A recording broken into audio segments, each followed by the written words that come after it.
Today, we're exploring 3 cases with stunning plot twists that will leave your head spinning. We're talking about the rare instances when the truth is even stranger than fiction, and the key to solving a gruesome murder comes down to the last person or creature you'd ever expect.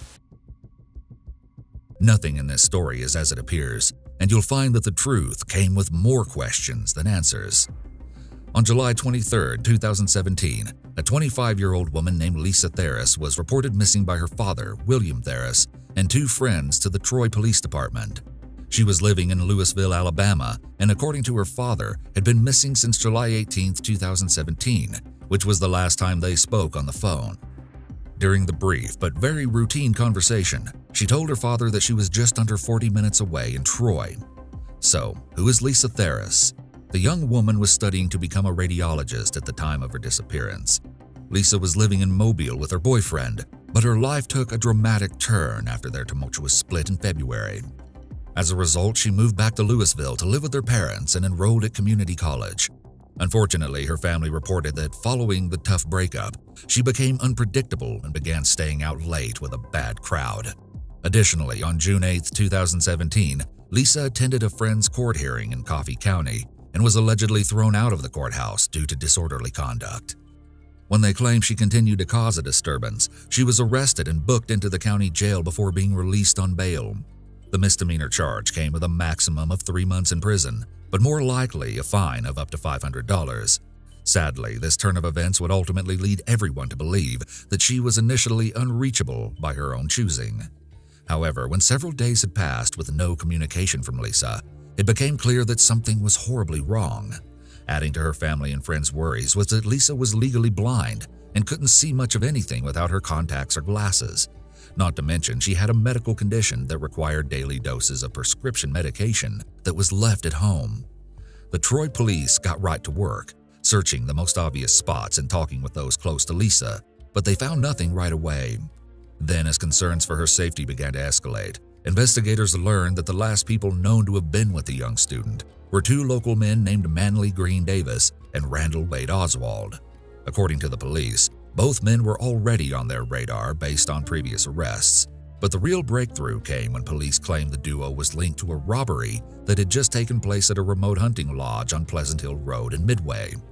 Law enforcement revealed the theft included ATVs, tools, chainsaws, and other items, estimated at around $40,000. While the lodge was more than 40 miles away, the burglary occurred in the early morning hours of July 19th, just hours after Lisa last spoke with her family. Suspicions continued to mount when police caught up with Davis and Oswald. They both confessed to having been with Lisa the night of the robbery, but their accounts of what happened next were wildly different. While Davis claimed Lisa had jumped out of the truck before they began ramming the metal entry gates to the lodge, Oswald accused his friend of shooting her in the head and disposing of the body in a nearby creek. Based on this new information, deputies began looking for Lisa's body and turned their focus towards a lake behind the lodge, sending in divers and cadaver dogs trained in sniffing out corpses, but they failed to locate any remains. And police weren't the only ones fearing the worst. It had now been nearly a month since Lisa's disappearance, and her loved ones started to doubt the possibility of her safe return. Davis and Oswald were taken into custody on July 31, 2017, and charged with burglary in the 3rd degree and theft in the 1st degree. Of course, they were also considered strong persons of interest in Lisa's disappearance. Lisa was officially pronounced dead, but 2 days later, a woman named Judy Garner from Florida was driving down a local U.S. motorway when she observed something strange on the side of the road. Judy saw what appeared to be a naked woman covered in mud and scratches stumbling out of the 2,000-acre parcel of woodland in Midway, Alabama. The passing motorist immediately called 911 and gave the mysterious woman a shirt and boxer shorts to put on while they waited. An ambulance soon arrived on the scene to transport the injured woman to the hospital. Yes, it was Lisa Theris. Weighing 50 pounds less than when she went missing, Lisa was barely alive and covered head to toe in insect bites, sunburns, and poison ivy. Doctors estimated that she wouldn't have lasted more than another day or 2 outside in her condition. After recovering, Lisa spoke to several news channels and offered a bizarre story about her ordeal, claiming she was drugged by Oswald and Davis and left naked in the middle of the woods. As it turns out, the two men were so sure she was dead that they started outright accusing one another of killing her. The brunette reportedly survived in the dense mixture of forest and overgrown fields by eating berries and wild mushrooms, omitting the brightly colored ones, and drinking muddy stream water. However, investigators and the public alike questioned her explanation and sensed that there might be more to the story. Some argued that she wasn't in the condition of a blind person stranded in the forest for a month, and that the likelihood of her surviving on berries and mushrooms alone is very low. Plus, a few internet sleuths suggested that the berries she claimed to have eaten didn't grow in that area.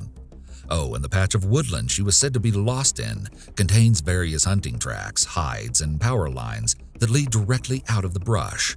Even at its widest point, which is several miles south of where Lisa was found, it would take less than a single day to walk from one side of the parcel to the other. Though of course, you must take into consideration that Lisa was legally blind. Additionally, Lisa was due to appear in court right around the time she vanished on the misdemeanor disorderly conduct charge. The criminal charges against her were dropped several weeks into the search when the court presumed she had died, but police found it suspicious that she emerged from the woods just 2 days later. Lisa maintains that she was not abandoned in the forest by her own choosing and insists that her wounds were far from superficial. Images from the hospital clearly depict how her skin was left cracked from dehydration, but that doesn't explain to the police how she found herself in such a grave position in the first place. As the investigation continued, police openly started speculating that they believed Lisa's disappearance was caused by hallucinations brought on by taking meth. With so many unanswered questions, the local sheriff had still not ruled out charging Lisa in relation to the robbery. In any case, the fact that Lisa managed to navigate through the harsh wilderness with impaired vision and no clothes for 25 days, using only the help of a staff she crafted from the roots of a tree, is nothing short of miraculous.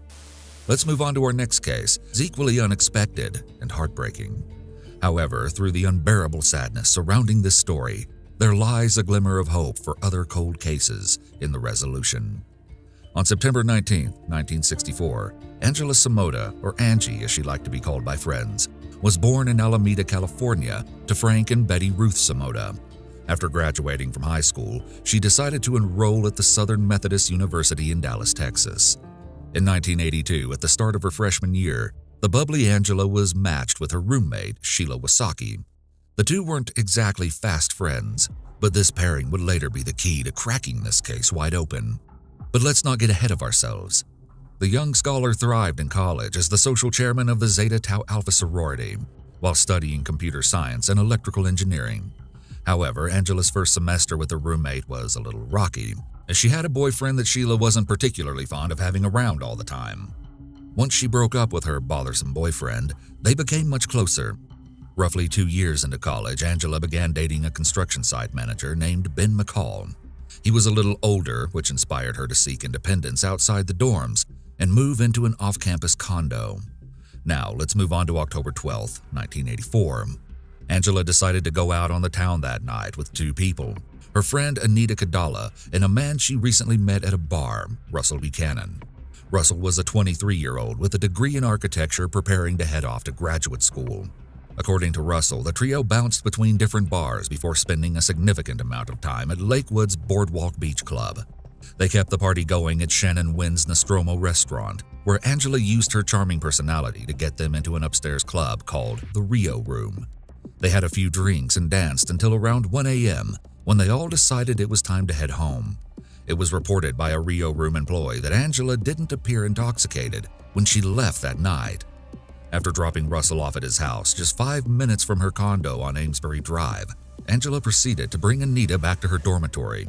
Anita originally intended to spend the night at her friend's place, but changed her mind after learning that Angela planned to wake up early that morning for a football game. That last-minute decision would undeniably haunt Anita for the rest of her life. From there, she drove a full 30 minutes to her boyfriend's house just to say a quick goodnight before heading home. However, shortly after she left his place at around 1:45 a.m., Ben received an alarming phone call from Angela's condo. He stated that she was speaking in some sort of odd code to him at first, before outright saying, "I need you to just talk to me, I'm freaked out." It was suddenly clear to him that something was very, very wrong. Angela nervously explained that a strange man knocked on her door and asked to use her bathroom. Immediately, Ben began rattling off questions, asking things like who this man was and if she was okay, but before he could get any answers, Angela abruptly said she would call him right back, and the line was disconnected like something straight out of a horror film. Naturally, Ben is losing his mind at this point and starts calling Angela's condo over and over again. No answer.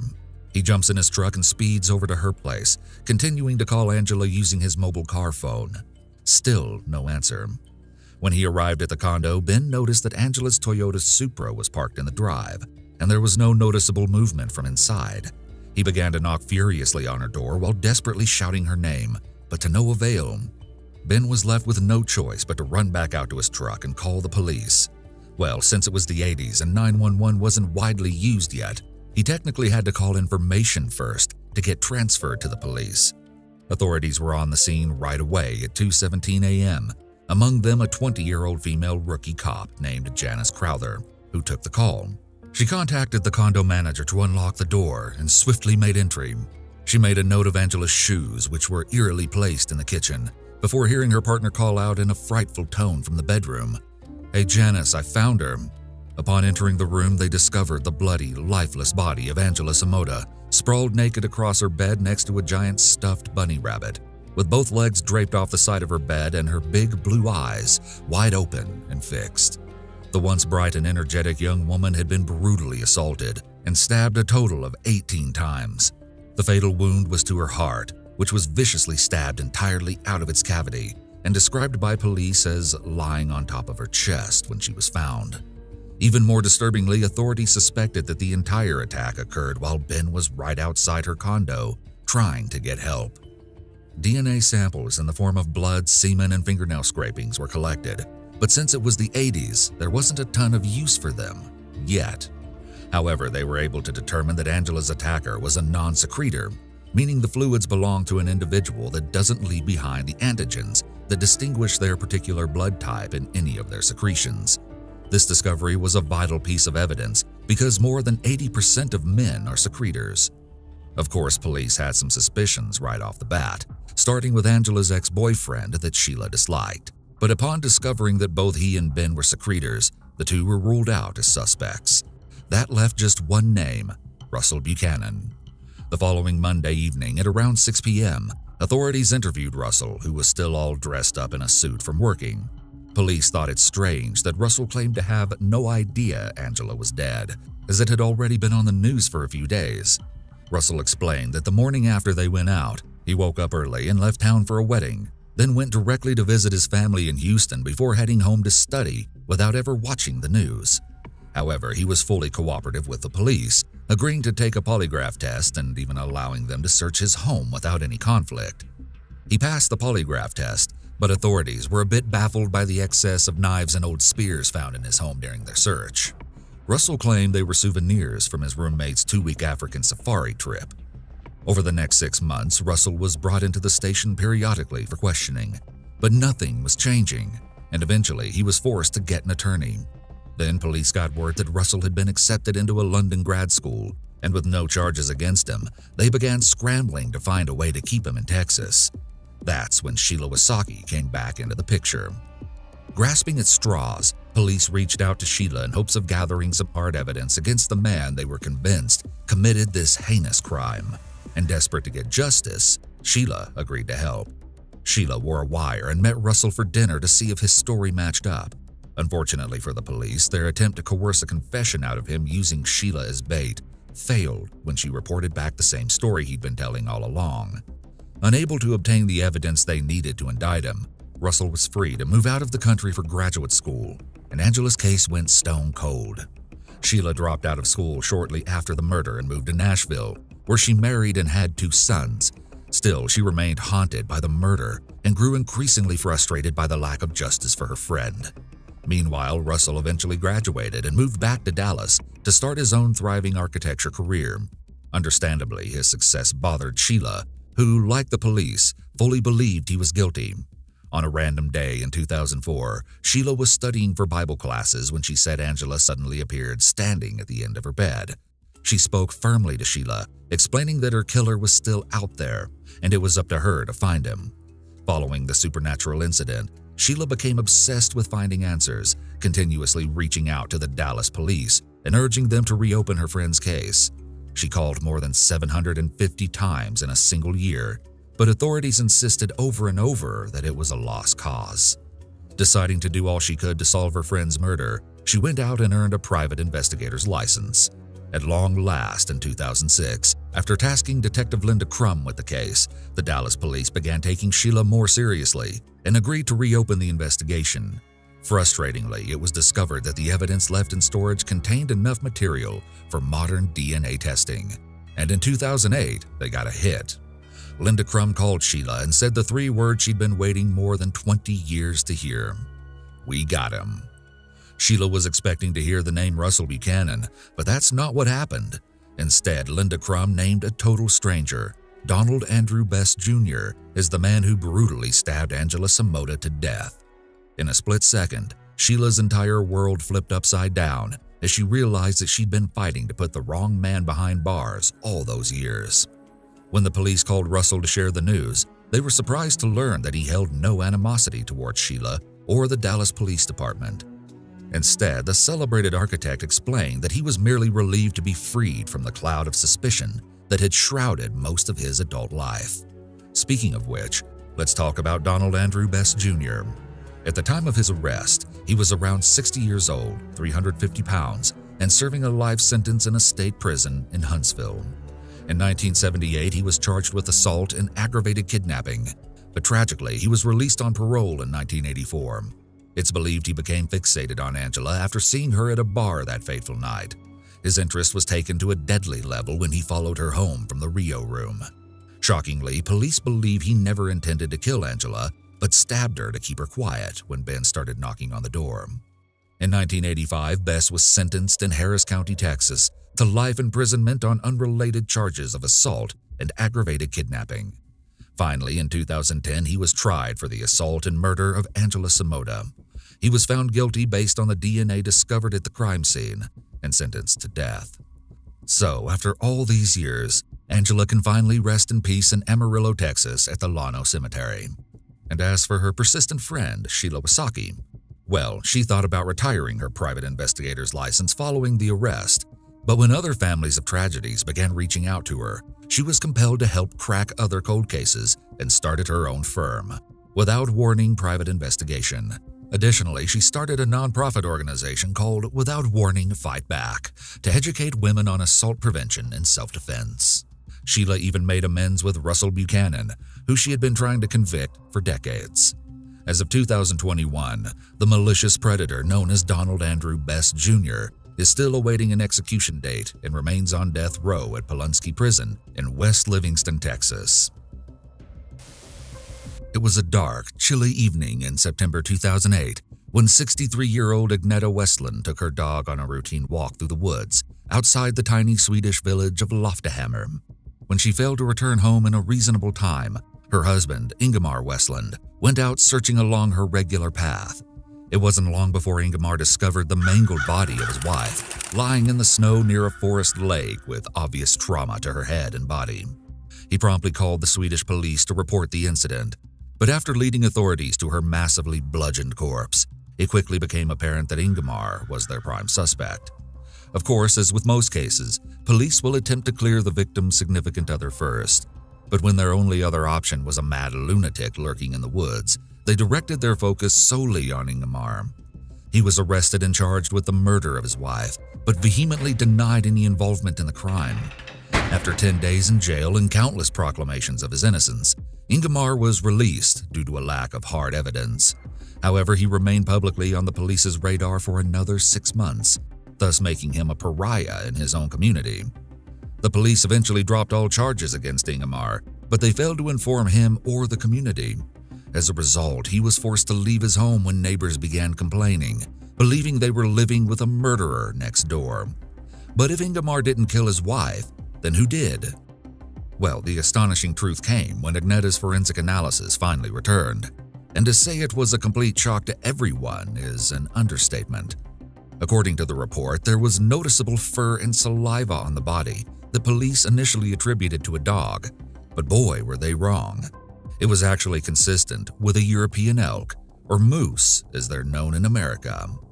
So yes, authorities were officially blaming Agneta Westland's death on an elk, and not just any elk, a drunk one. Allow me to explain. While prevalent in Sweden, these colossal creatures typically mind their own business and avoid interactions with humans at all costs. However, at the time of Agneta's death, local gardens were overwhelmed with fermented apples, more than enough to intoxicate an enormous animal weighing 800+ pounds.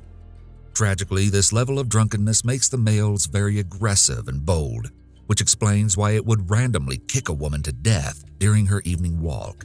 The family dog likely antagonized the elk during its feast, causing it to attack poor Agneta. But as you can see, she wasn't the only victim in this case. Beyond horrifically losing his wife, the innocent pensioner was outcast by the very people he knew and trusted. He even had to endure the absolute agony of attending Agneta's funeral with a group of mourners who believed him to be guilty. "This has been a nightmare," Mr. Westland shared. "When I and my children bade farewell to Agneta at her funeral in front of 300 mourners, I was suspected of murdering her. Can you imagine what that means?"